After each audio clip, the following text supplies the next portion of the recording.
نحمدہ و نصلی علی رسول الکریم اعوذ باللہ من الشیطان الرجیم۔ دوستو اور بھائیو، رمضان المبارک کو گزارنے کے لیے،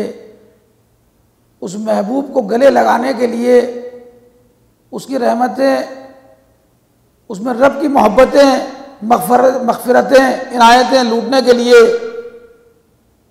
ہم تیاری کس طرح کریں کہ حقوق اللہ میں اگر کسی قسم کی کوئی کوتاہی ہم سے ہو گئی ہو تو کوشش کریں کہ اس کا ازالہ کر لیں۔ کوئی فرائض ہم سے رہ گئے ہوں تو ان کی قضا پوری کر لیں، اور اگر کوئی ایسا کام ہو گیا کہ جس کا ازالہ اب ممکن نظر نہیں آ رہا حقوق اللہ کے اندر، تو اس رب سے گڑ گڑا کر معافی مانگ لیں، اپنے آپ کو پاک صاف کروا لیں۔ وہ توبہ کا قبول کرنے والا ہے، وہ تو کہتا ہے کہ لا تقنطوا من رحمت اللہ، کہ میری رحمت سے مایوس نہ ہو۔ وہ تو اپنے باؤں کو پھیلا کے بیٹھا ہے آپ کو سینے سے لگانے کے لیے۔ اور اگر اس کے علاوہ خدا نخواستہ کسی بندے کی حق کی ادائیگی اگر رہ گئی ہو، جسے ہم حقوق العباد کہتے ہیں، اس میں کہیں کوتاہی ہو گئی ہو،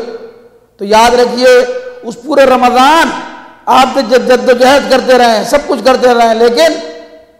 وہ کوئی عبادت آپ کے قابل قبول نہیں۔ کب تک؟ جب تک کہ وہ فرد آپ کو معاف نہ کر دے،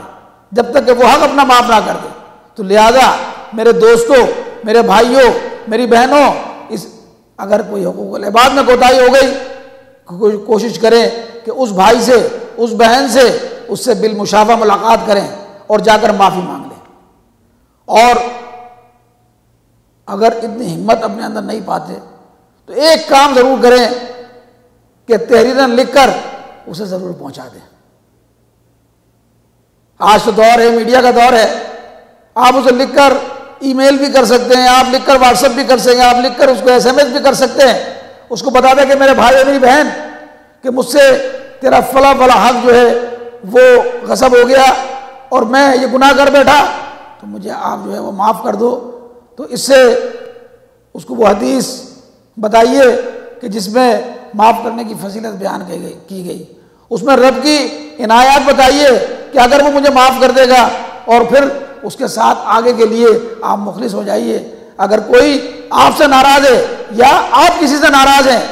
تو ان ناراضگیوں کو آپ آگے بڑھ کر خود دور کر لیں، کیونکہ مومن کی یہی شان ہے۔ عام طور پر ہم دیکھتے ہیں کہ ہمارے خاندان میں بھائی بہن بھائی، ماموں پھپھی چاچا، یہ چھوٹی موٹی باتوں پر ایسی کیفیت ہوتی ہے کہ یہ آپس میں لڑے ہوئے ہوتے ہیں، وہ اس کا منہ دیکھنے کے لیے تیار نہیں، وہ اس کا منہ دیکھنے کے لیے تیار نہیں، اس کو یہ گوارا نہیں کہ وہ سامنے آ جائے۔ تو آپ آگے بڑھیں، آگے جا کے معافی مانگیں، اپنے اندر ہمت پیدا کریں، اور آپ دیکھیے کہ انشاءاللہ العزیز اس سے ایک جو ہے تبدیلی اپنے اندر آپ محسوس کریں گے۔ ان حقوق العباد میں آپ کے والدین کے حقوق بھی ہو سکتے ہیں، جہاں حق تلفی ہوئی ہو، آپ کی بیوی کے حقوق بھی ہو سکتے ہیں کہ جہاں آپ سے حق تلفی ہوئی ہو، اس میں شوہر کے حقوق بھی ہو سکتے ہیں، اس میں اولاد کے حقوق بھی ہو سکتے ہیں، یتیموں کے حقوق بھی ہو سکتے ہیں، رشتہ داروں کے حقوق بھی ہو سکتے ہیں، پڑوسیوں کے حقوق بھی ہو سکتے ہیں، فقراء و مساکین کے حقوق بھی ہو سکتے ہیں۔ یاد رکھیے آپ کے پاس کام کرنے والے آپ کے خدام کے حقوق بھی ہو سکتے ہیں، آپ کے مہمانوں کے حقوق ہو سکتے ہیں، رفقائے سفر کے حقوق ہو سکتے ہیں، غیر مسلموں کے حقوق ہو سکتے ہیں۔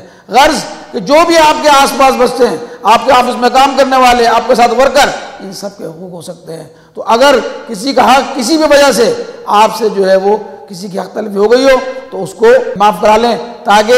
آپ کی ان دعاؤں میں اثر پیدا ہو جائے، تاکہ آپ کی عبادتوں میں لذت آنا شروع ہو جائے، تاکہ اس رب کی رضا حاصل ہو جائے۔ اللہ سے دعا ہے کہ اللہ سبحانہ و تعالیٰ ہمیں حقوق اللہ اور حقوق العباد کی ادائیگی کی توفیق عطا فرمائے، اور جو لغزشیں اور جو خطائیں ہم سے اگر ہو گئی ہیں اس معاملے میں تو اللہ تعالیٰ ہمیں معاف فرمائے۔ تو وآخر دعوانا ان الحمدللہ رب العالمین۔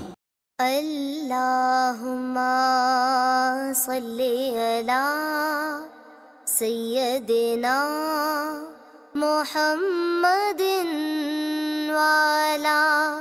آلہ وصحبہ وسلم۔ اللہم صلی علی سیدنا محمد وعلی